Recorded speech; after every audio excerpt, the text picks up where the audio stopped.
क्या आपने गुड़हल प्लांट के तने से जड़ें निकलते हुए देखा है? तो नहीं देखा तो आज हम आपको दिखा देते हैं। यहाँ पे आप देख रहे हैं हमारे गुड़हल प्लांट के तने से जड़ें निकल रही हैं।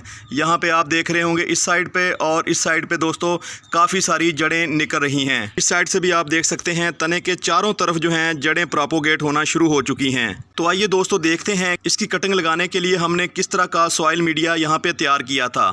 बिस्मिल्लाहिर्रहमानिर्रहीम, अस्सलाम वालेकुम दोस्तों। आज हम हिबिस्कस यानी गुड़हल की कलम को मिट्टी में प्रोपोगेट करने वाले हैं। दोस्तों ये पौधा उन पौधों में शामिल है जिसको आप इजीली अपने घर पे प्रोपोगेट कर सकते हो। उस कलम का साइज़ दोस्तों उंगली के साइज़ के बराबर होना चाहिए, यानी उंगली साइज़ की कलम मोटी होनी चाहिए। और इससे पहले कि आप कलम लगाएं इस बात का भी तयन कर लें कि पौधे की जो कलम है इसके ऊपर पहले से ब्रांचें मौजूद होनी चाहिए। जैसा कि इस पौधे के ऊपर ये आपको छोटी छोटी जो बड्स हैं वो नज़र आ रही होंगी। अगर कलम साफ़ होगी तो यहाँ से इसकी जड़ें प्रोपोगेट नहीं होंगी। इस बात की भी तसल्ली कर लें जो कलम आप लगाने जा रहे हैं वो पहले से सेहतमंद और हेल्दी होनी चाहिए। दोस्तों गुलाब हो हिबिस्कस हो, इसका जो सही टाइम पीरियड है इसको प्रोपोगेट करने का वो दिसंबर जनवरी फरवरी तक है। वैसे आप मौसम बरसात में भी इन पौधों को प्रोपोगेट कर सकते हैं। दोस्तों आप कोई भी कलम लगाएं आप बिल्कुल सादा मिट्टी में लगाएं। जैसा कि दोस्तों आप यहाँ पे देख रहे हैं बिल्कुल सादा मिट्टी है, इसमें किसी किस्म की खाद की आमेज़श नहीं है। मिट्टी बिल्कुल सादा होनी चाहिए लेकिन जरासीम से पाक होनी चाहिए। बेहतर होगा कि आप जो मिट्टी लें वो भल वाली मिट्टी होनी चाहिए, नदी की रेत होनी चाहिए, या फिर वो सादा रेत होती है कंस्ट्रक्शन वाली जो हम यहाँ पे फ़र्श लगाने के लिए इस्तेमाल करते हैं। आप इन दो तरह की मिट्टी में कलम को प्रोपोगेट कर सकते हैं। तो दूसरी बात यह है कि जब भी आप किसी भी पौधे की कलम लगाना चाहें तो एक से ज़्यादा पौधे प्रोपोगेट करें, यानी कि यहाँ पे हम 3 पौधे तैयार कर सकते हैं। लेकिन यहाँ पे आपको दिखाऊं ये पौधा जो यहाँ से जो शाख है ये थोड़ी सी डैमेज है, ख़राब है, तो इसको हम यहाँ तक ज़ाया कर देंगे और इसके आगे जो भी जितने भी पौधे बनेंगे उनको हम तैयार करेंगे। दूसरी बात ये है कि कलम का लफ्ज़ी मतलब यही होता है कि आप कलम को कुछ तिरछा काटें इस तरह। दोस्तों यहाँ से कोई आधा इंच छोड़ के जो छाल है इसको आप यहाँ से रिमूव कर दें, इसको आप छील के इस तरह कर लें। ये जो एरिया होगा ना जो यहाँ से ही दोस्तों अच्छी जड़ें प्रोपोगेट होंगी। इस तरह आप इसको यहाँ से छील सकते हैं और अच्छी तरह आपने छीलना है इस तरह करके। कलम को आप तिरछा काटें, जैसे कलम आपने अगर जानते हैं जैसे हम पहले तख्ती पे लिखा करते थे तो वो कलम ही होती थी, जो एक सरकंडा होता था पौधा उसकी कलम बनाई जाती थी। तो आपने बिल्कुल उसी तरह इसको यहाँ से काटना है। तो 3 से 4 इंच जो है ना साइज़ की कलम लाजमी होनी चाहिए।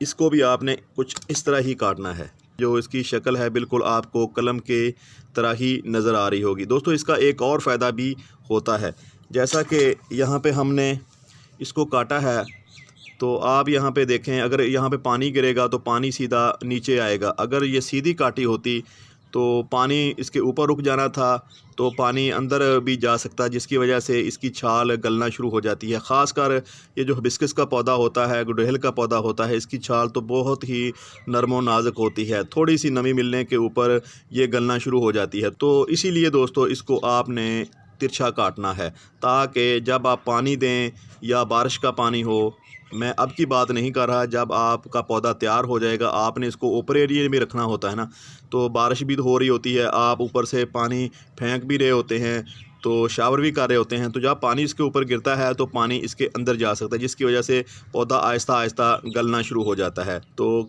कलम की जो लंबाई है वो 4 से 5 इंच लाजमी होनी चाहिए और जो कलम की जो थिकनेस है वो उंगली के बराबर होनी चाहिए।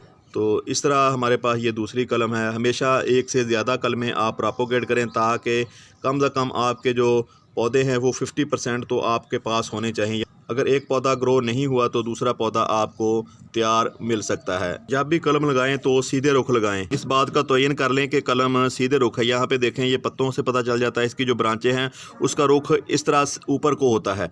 तो आप सीधी कलम लगाएं। अगर आप कलम उल्टी लगाएंगे तो हो सकता है आपकी कलम जो है ना प्रोपोगेट ना हो सके। दूसरी बात यह है कि आपने जो इसकी छाल को यहाँ से रिमूव करना है वो बिल्कुल ऐसी जगह से करना है यहाँ से पहले से कोई ब्रांच मौजूद हो, पहले से आँख निकल रही होगी, वहीं से दोस्तों इसकी जड़ें प्रोपोगेट होंगी। कुछ इस तरह इस कलम के साथ भी हम ऐसा ही करेंगे। ऐसे आपने इसको घुमा के रिमूव कर लेना है इस तरह।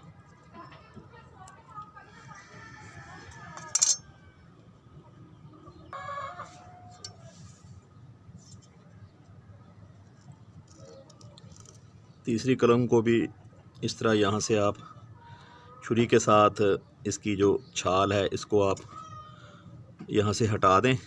दूसरी बात यह है कि जब भी आप कलम तैयार करें तो आपके पास जो औजार होना चाहिए वो भी तेज़ होना चाहिए, जो एक ही झटके में इस कलम को काट सके। तो अब आपने जो काम करना है वो ये है कि तीनों की जो तीनों कलमें हैं इसको आप यहाँ पे ये जो एलोवेरा जेल है तो इससे आप यहाँ पे इसको अच्छी तरह डिप कर लें, ताकि इसके अंदर कोई जरासीम है, कोई छुरी के साथ कोई चीज़ लगी होगी या इसके कलम के अंदर पहले से मौजूद कोई जरासीम होगा वो डेड हो जाएगा, या फिर इस कलम के अंदर कोई पहले से फंगस मौजूद होगी तो वो आगे नहीं बढ़ पाएगी। आपने सभी की सभी जो कलमें हैं इन सब के साथ ऐसा ही करना है, बल्कि ऊपर तक आपने अच्छी तरह लेप कर देनी है। इसके ऊपरी हिस्से पे भी कुछ आप ऐसा ही करें।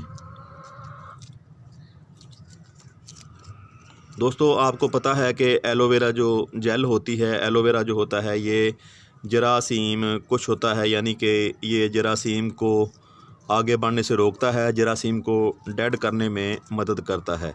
तो आपने इसके ऊपर भी इस तरह ही कुछ कर लेना है। ये हमारे पास दोस्तों 3 कलमें तैयार हो चुकी हैं। आपने इस कलम को तकरीबन 2 इंच मिट्टी में इस तरह कुछ डिप कर देना है।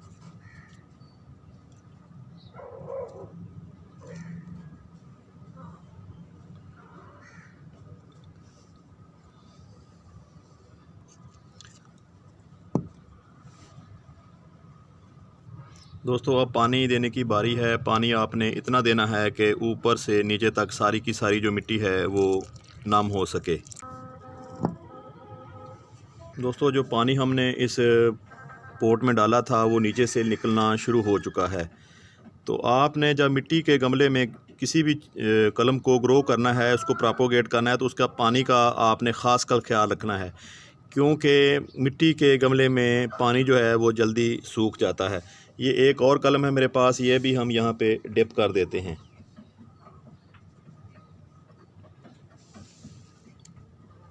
तो अब जो काम बाकी रह गया है वो ये है कि आपने किसी बर्तन से या किसी शॉपर बैग से आपने इसको कवर करना है ताकि इसके अंदर नमी बनी रहे। दूसरी जो अहम बात वो ये है कि कलम लगाने के बाद आपने इस पोट को धूप में नहीं रखना, क्योंकि आजकल जो टेम्परेचर हैं वो काफ़ी ऊपर जा चुके हैं। तो आपकी जो कलम है वो हो सकता है शॉपर के अंदर ज़्यादा नमी पैदा या गर्मी बढ़ने की वजह से इसकी जो ब्रांचें हैं, जो निकलने वाली आँख हैं, वो सूख ना जाएं। आपने इसको साए में रखना है। अगर आपके यहाँ टेम्परेचर थोड़े कम हैं अभी, तो फिर आप सुबह के वक्त इसको धूप में रख सकते हैं। जिस शॉपर बैग से आपने इनको कवर करना है उसका साइज़ बड़े से बड़ा होना चाहिए। जब आप इसको कवर करें तो कवर करते वक्त कलम हिलनी नहीं चाहिए। अगर शॉपर बैग छोटा होगा या बर्तन छोटा होगा तो आपकी जो कलम है वो कवर करते वक्त हिल जाएंगी, जिसकी वजह से इनकी जड़ों में हवा चली जाएगी। हवा जाने से जो प्रोपोगेट हो चुकी होंगी कलमें वो भी सूख जाएंगी।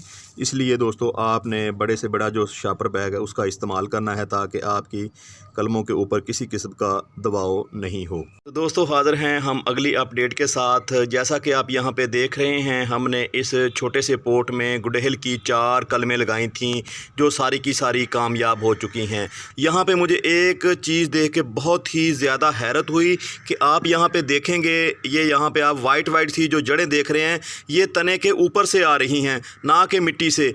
तो यहाँ पे आप देख रहे हैं कितनी अच्छी पौधे की ग्रोथ जा रही है। पौधे ने ना सिर्फ मिट्टी में जड़ें अपनी डेवलप की हैं, इसके साथ साथ दोस्तों तने के ऊपर से जड़ें आ रही हैं। जैसे बोर्ड का दरख्त होता है उसके ऊपर से जड़ें निकलना शुरू हो जाती हैं, बिल्कुल सेम उसी तरह हमारे इस गुड़हल प्लांट के ऊपर से भी बिल्कुल ऐसी ही जड़ें ऊपर से आ रही हैं।